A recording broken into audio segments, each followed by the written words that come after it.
तथस्तु शंभल गिरा में सोत स्वाजीव जात मंगलाचार्य बहुला पापिता विभजिज्जता। शंभल गिराम में आएंगे। शंभल बहुत स्पष्ट शब्द है।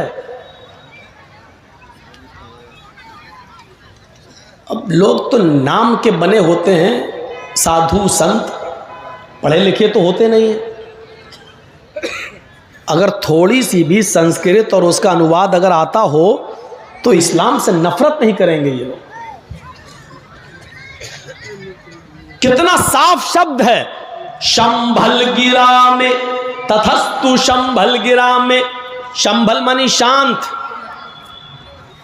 शम धातु से, शम वर्ब से बना है। संस्कृत में शम वर्ब है। शम के माना शांत करना, जीरन है, मस्दर है। और शंभल एडजेक्टिव है, विशेषण है। शंभल शांत, और गिराम मानी, आप बोलते ना कभी कभी लेटर लिखते हैं तो गिराम फला, पंचायत फला, तो गिराम मानी गांव, विलेज। अब दोनों को मिलाइए तो क्या होगा? शंभल गिराम, शांति वाला गांव, जिस गांव में शांति हो। अरबी में इसको क्या कहेंगे? शंभल गिराम को अगर अरबी में ट्रांसलेट करो तो क्या कहोगे?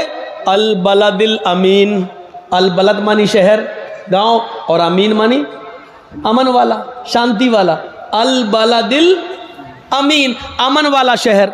और मोहम्मद रसूलुल्लाह सल्लल्लाहु अलैहि वसल्लम कहाँ पैदा हुए?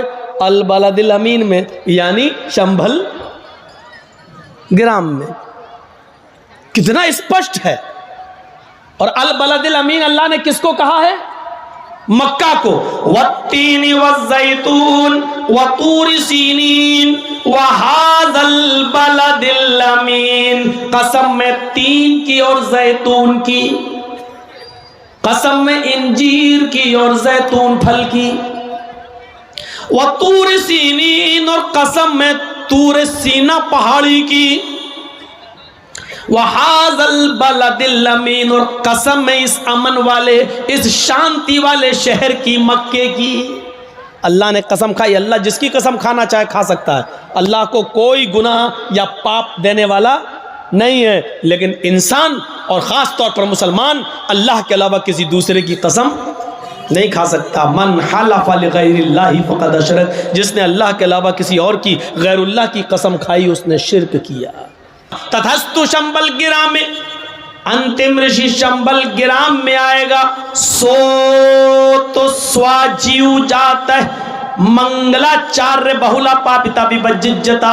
उसके आने से पहले बहुत पाप ताप होंगे, बहुत गुनाह होंगे, लेकिन वो आएगा तो पाप ताप को मंगलाचार नेकियों में बदल देगा। पाप ताप मिटा देगा और नेकियों का, मंगलाचार नेकियों का काम शुरू होगा। यानी बुराइयों को खत्म कर देगा और नेक काम शुरू होंगे। यानी नेकियों की तरफ वो लोगों को बुलाएगा। मंगलाचार है।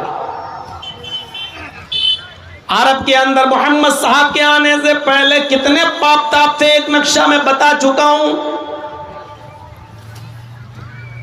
तौहीद में तो इतना बिगाड़ पैदा हो चुका था कि लोग 360 खाने काबा में मूर्तियां रखे हुए थे। वो मूर्तियां नहीं, बुजुर्गों की मूर्तियां थी। वो मानते थे कि एक साल में 360 दिन होते हैं, लिहाजा हर दिन के बदले में एक बुजुर्ग की मूर्ति रखी हुई थी। आज इस बुजुर्ग के पास जाते, कल उस बुजुर्ग के पास, परसों, साल भर उनका यही रूटीन रहता। मोहम्मद रसूलुल्लाह सल्लल्लाहु अलैहि वसल्लम ने जब मक्के को फतह किया, मदीना से आने के बाद जब मक्का फतह हुआ और मक्का में दाखिल हुए, एक दूसरे को नजरअंदाज किया, माफ किया, और माफ करने के बाद खाने काबा को सबसे पहले बुतों से पाक किया। नमाज का हुक्म बाद में, रोजे की शिक्षा बाद में, ये सारी चीजें बाद में। पहले बुतों से से इस खाने काबा को पाक करें, क्योंकि शिर्क और तौहीद दोनों एक साथ जमा नहीं हो सकती है। इसलिए आप खाने काबा के अंदर दाखिल होते हैं। हजरत अली रज़ी अल्लाह ताला अन्हु ने अपने कंधे पर अल्लाह के नबी को सवार किया, बिठाया। आप कंधे पर बैठे, आपके हाथ में छड़ी थी। एक छड़ी से एक एक मूर्ति को, बुत को गिराते जाते। पकड़ा, गिराया, जमीन पर गिरी, टूट गई। एक एक मूर्ति को गिराते जाते और कहते जाते, जाअल हक़ व ज़हक़ल बातिल इन्नल बातिल कान ज़हूक़ा। हक आ गया और बातिल मिट गया, और बातिल को तो मिटना ही था। हक आ गया और बातिल मिट गया, बातिल को तो मिटना ही था। हक आ गया और बातिल दब गया, और बातिल को तो मिटना ही, दबना ही था। ये कहते जाते और बुत को गिराते जाते। मेरे भाइयों, इस तरीके से आपने नेक काम कराना शुरू किए।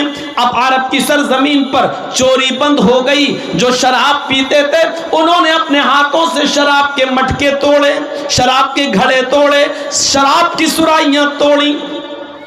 ऐसा लग रहा था जैसे सैलाब आ गया हो, पानी की बाढ़ आ गई हो। एनसाइक्लोपीडिया और बटानिका के अंदर लिखा है, ईसाई राइटर लिखता है एनसाइक्लोपीडिया का, क्रिश्चियन राइटर, कि नालियों से शराब बाहर निकल रही थी। जैसे पानी जब ज्यादा गिर जाए, बारिश ज्यादा हो जाए, तो सड़कों पर नालियों से पानी आने लगता है और बाहर सड़क पर आ जाता है। अरब के अंदर ऐसे शराब के ड्रम और बोतलें और घड़े, मटके, सुराहियां तोड़ी गई, इतनी नालियों में बहाई गई कि नालियां भर भर के सड़क पर शराब आने लगी। जो लोग एक एक रोटी और एक एक बोटी के पीछे एक एक इंसान को मार डाला करते थे। एक आदमी की बकरी दूसरे के खेत में चली गई, इस बात को लेकर जो झगड़ा हुआ, दोनों खानदान में झगड़ा हुआ, तो ये झगड़ा 27 साल तक चलता रहा। 27 ईयर्स, 27 साल तक झगड़ा चला। कितनी सी बात पर, तुम्हारी बकरी मेरे खेत में कैसे आई? उसने कहा भाई बकरी है, आ गई, थोड़ा सा खा लिया तो क्या हो गया।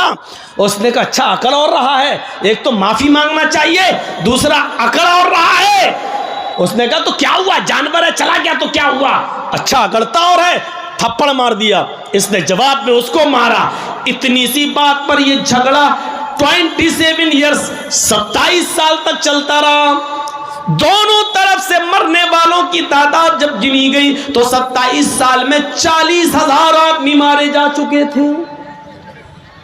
हिस्ट्री पढ़िए, कितने लोग? 40,000। और रीजन, बकरी। बकरी को मारा भी नहीं था, सिर्फ खेत में आ गई थी बस।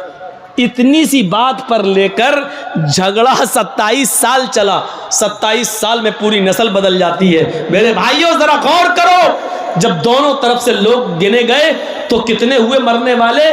40,000। लेकिन इसके बावजूद झगड़ा बंद नहीं हुआ। इसी बीच में मोहम्मद रसूलुल्लाह को रिसालत मिली, नबी बनकर आप आए, तब आपने पैगाम दिया, इस झगड़े को बंद कराया। फिर ऐसी नेकियों के काम हुए, जो एक दूसरे की जान लेते थे वो एक दूसरे के लिए अपनी जान देने लगे।